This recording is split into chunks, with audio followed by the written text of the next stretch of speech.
Hello, I'm here with Ron Onerheim. You are a non-professional pianist. You came to Berlin from Montreal. So introduce yourself. Who are you and what do you do? So my name is Ron Onerheim. I come from Montreal and as you said, I'm actually retired. I had a career in medicine. I worked in the hospital and I taught at McGill.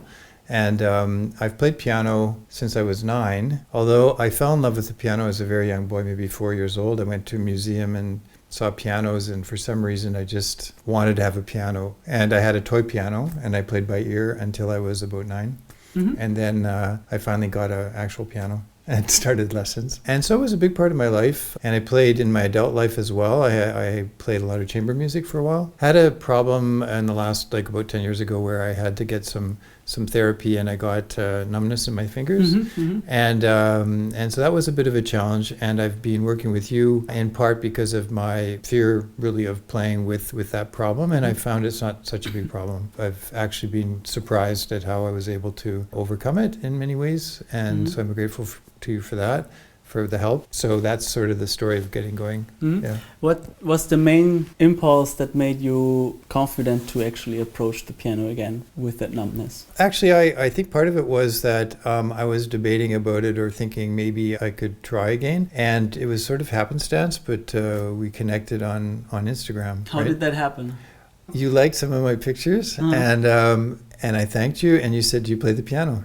And I said, well, yeah, actually I do. And I think maybe, I don't know if you noticed I was liking your videos because I was following you and I enjoyed your playing. I thought you were playing very well. And so I was liking your videos, and that you asked if I played and what would be my aims and my goals. And we had a conversation on the phone. And I think it coincided with this sense that, maybe it's the time for me to see. And I started, and I'm very happy I did.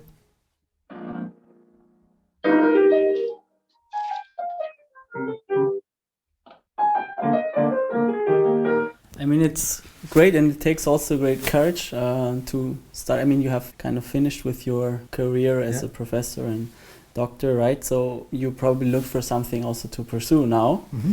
And do you have any kind of advice for other people that retire to give them that courage to actually start with the piano? Because many might be hesitant, especially if you haven't played for a long while and maybe you're insecure or you just don't dare to actually work with someone and go deeper into that. Do you have any advice from your perspective? Well, I would say the thing is jump in and especially jump in with a good teacher, because I think that is the part that will get you going. I think I've seen people that say they want to or truly do, but they don't go to the piano and there's something missing, and it's maybe that lesson once a week, or knowing that someone's going to be helping you with the piece that gets you to practice it, whereas on your own you you shy away from doing it. So personally I would just say join up, get a teacher and a good teacher like Aaron, and you'll get going, and that's the best way to get going.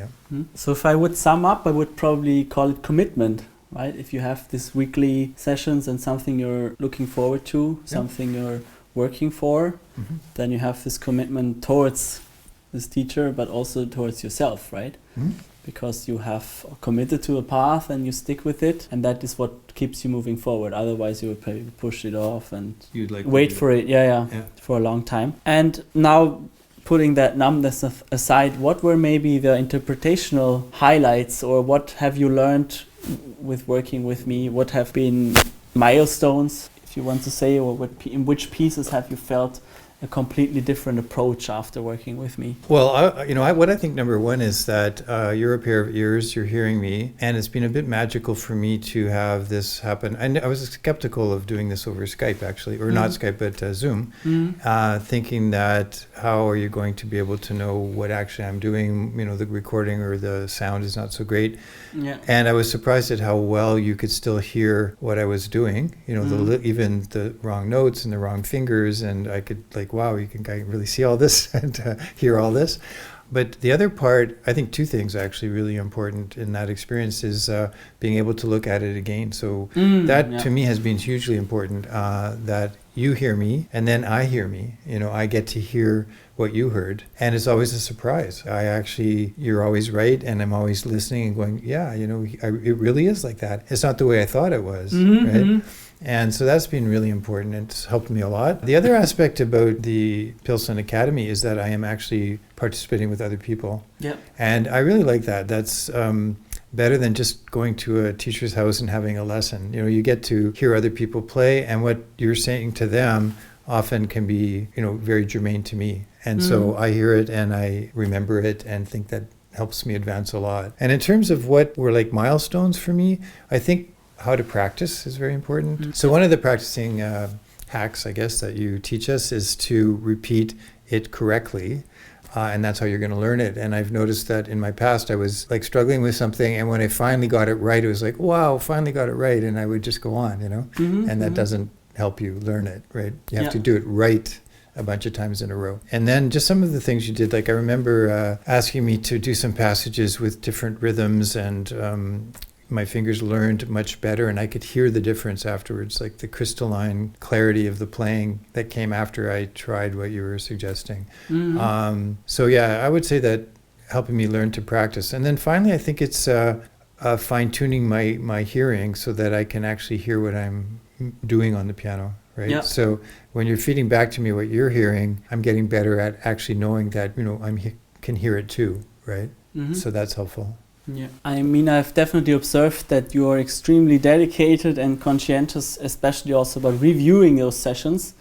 And that's really important. And also for each pianist, you know, I wrote that also in my PDF on technique once, that if you record yourself, then you will learn a lot. But if you record yourself and you have the input from your mentor, then you learn probably twice as much or even more. Yeah. So that's really good that you have been doing that so diligently. So thanks to you, you have also improved a lot with your approach on how to work on a new piece. For example, this Beethoven Sonata you have just shown me today. You have been working on this for just 3 weeks and it's almost there. So that has been, a great achievement of yours. Yeah.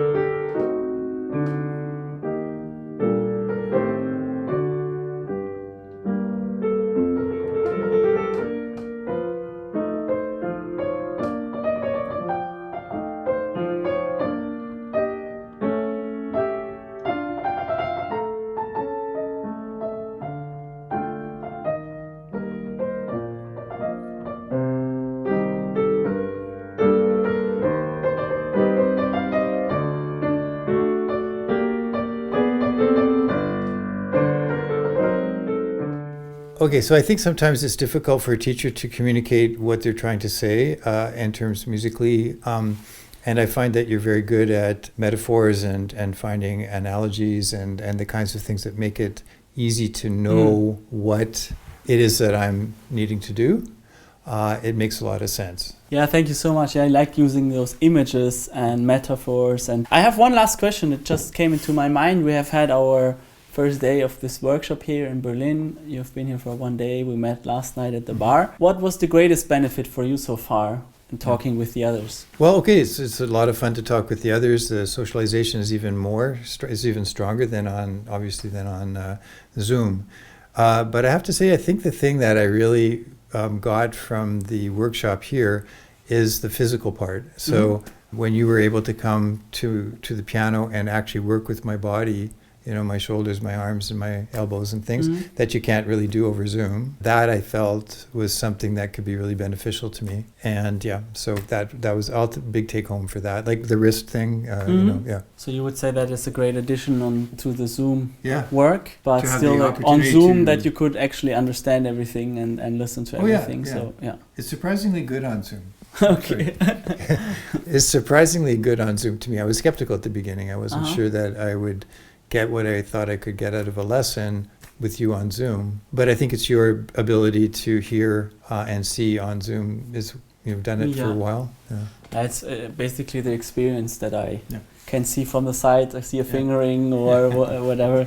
So if you're also a pianist and you're skeptical about working on Zoom, but you are interested in working with me together, then apply for a free strategy session. All you have to do is go to aaronpilson.com/academy. Just come to the strategy session and we'll figure out if it works with us together and what we can achieve together. So thank you so much for watching and see you in the next video.